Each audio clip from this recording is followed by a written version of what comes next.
Ini al-har, panas, juga berlaku kepada makanan.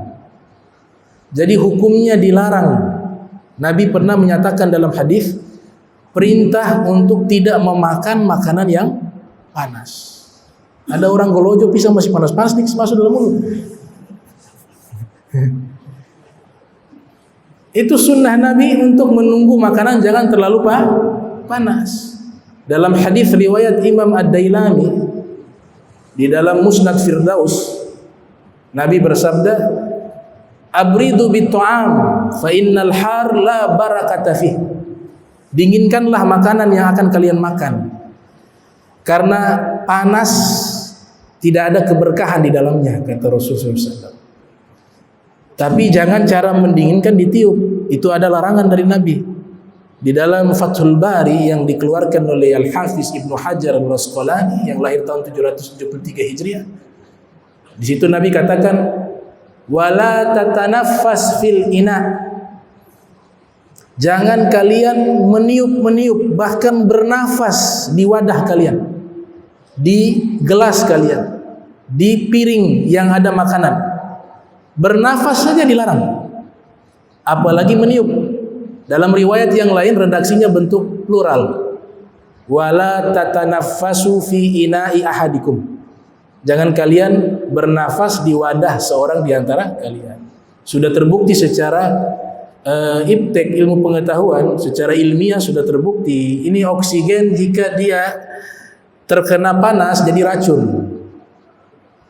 Kemudian yang kedua, nafas kita itu yang kita keluarkan dari hidung ataupun dari mulut, dia membawa bakteri yang ada di tubuh kita sehingga tercampur dengan makanan yang nanti kita konsumsi atau tercampur dengan minuman yang nanti kita minum. Jadi luar biasa. Berkaitan juga dengan masalah kesehatan dan berkaitan juga dengan masalah adab dan etika dan berkaitan juga dengan masalah keimanan. Kita percaya kalau Nabi katakan tidak berkah berarti tidak ada baik. Tapi berkah itu tidak bisa diilmiahkan, tidak bisa disurvei dengan data, tapi dia adalah masalah keyakinan.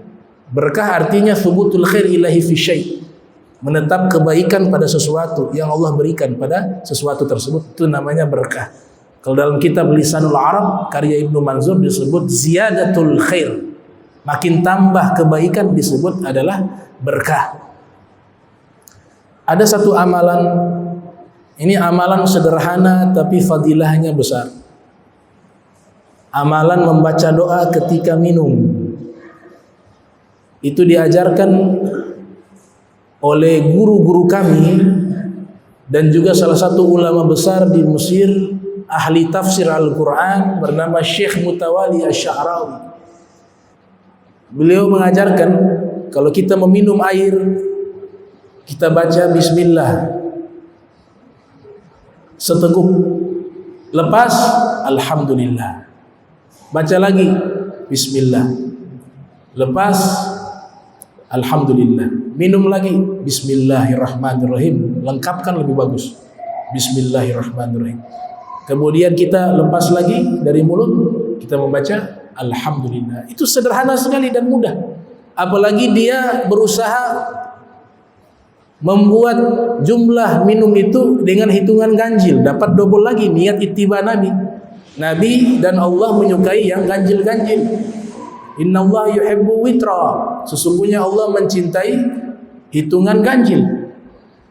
Kata beliau dan ulama-ulama lainnya, kalau kita amalkan cara minum seperti itu, selama minuman itu masih ada di dalam tubuh kita, maka Allah izinkan seluruh tubuh kita untuk menjadi dingin dan tidak bermaksiat kepada Allah selama air itu masih ada di dalam tubuh kita. Dia punya energi positif itu mendorong ruhania kita, ruhnya kita, nafsunya kita untuk tunduk kepada Allah, takut kepada maksiat. Minum, baca bismillahirrahmanirrahim. Itu dijamin gak ada bisikan-bisikan jahat. Mau buat dosa dicegah oleh Allah selama air itu masih ada. Kemudian doa yang berikut, doa makan itu juga jangan ditinggal. Doa yang sudah biasa kita hafal itu dari Nabi kita Muhammad sallallahu alaihi wasallam.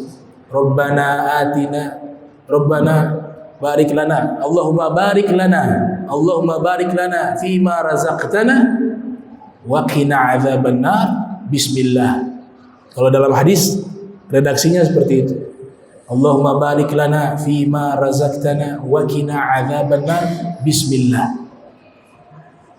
Ini hadis diriwayatkan oleh sahabat bernama Abdullah bin Amr bin As.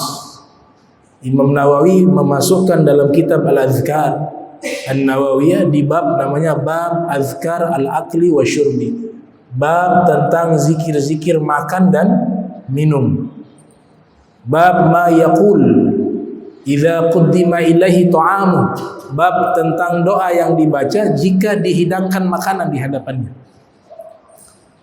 Nah, doa ini kita baca, dia punya khasiat sebenarnya sama dengan tadi yang minum. Semua doa itu membantu kita untuk mudah taat kepada Allah. Termasuk masuk kamar mandi, keluar kamar mandi, cebok, semua kan diajarkan doa-doa, baik yang bersanad sampai kepada Nabi ataupun yang diajarkan oleh para ulama.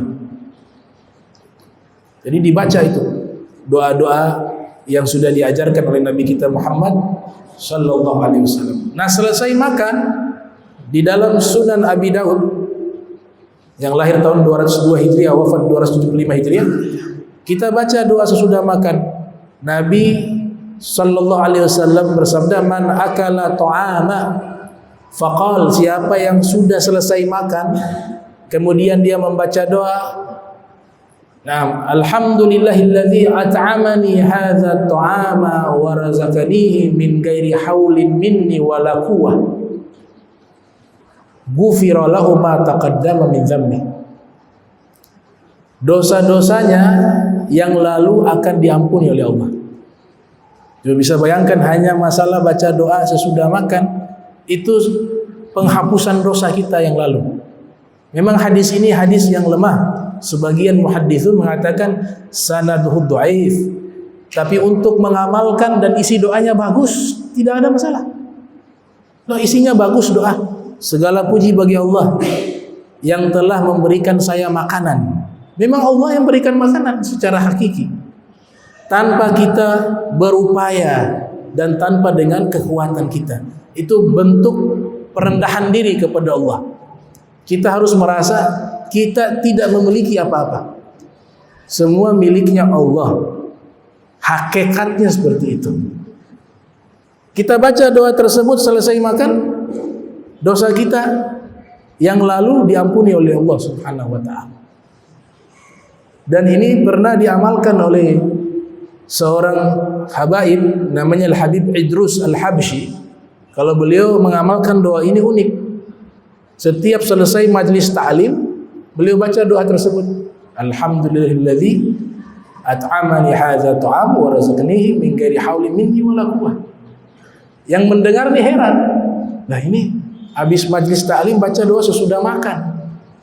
Maka ada yang memberanikan diri bertanya kepada beliau, "Wahai Habib, kami selalu mendengar selesai antum mengajar atau selesai majlis ta'lim, majlis ilmu, selalu baca doa sesudah makan.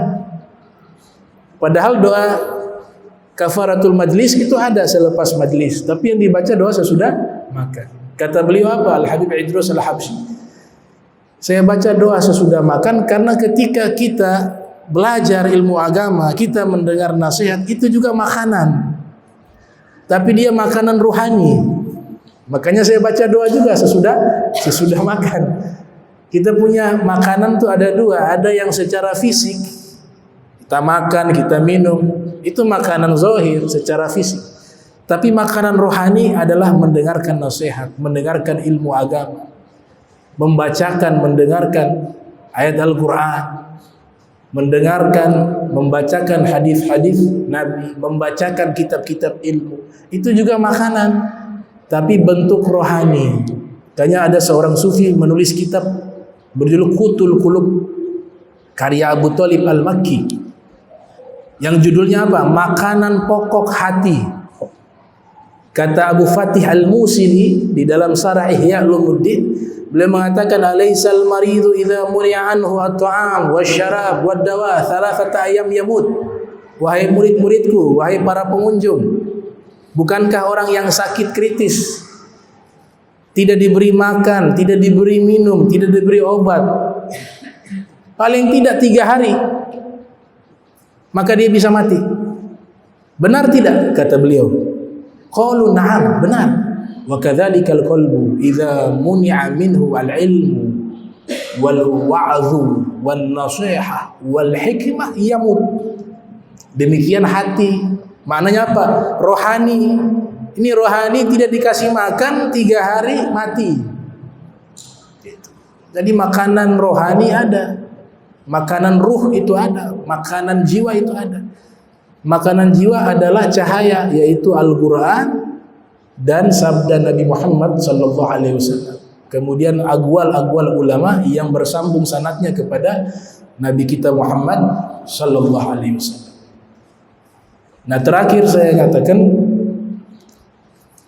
ketika seseorang sudah mencapai puncak keimanan, api neraka yang panas itu dia bisa padam dengan cahaya iman.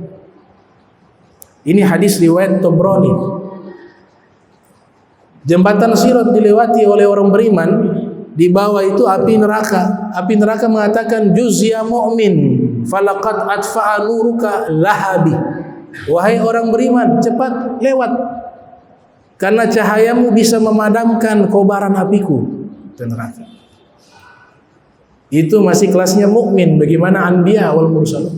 Bagaimana Nabi Muhammad sallallahu alaihi wasallam? Jadi api neraka gak berfungsi kalau ke Nabi Muhammad, gak bisa.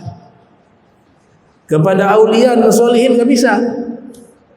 Ada mereka itu api dia menjadi padam sedikit demi sedikit. Makanya disuruh jus, cepat lewat. Orang-orang beriman cepat lewat, para aulia cepat lewat.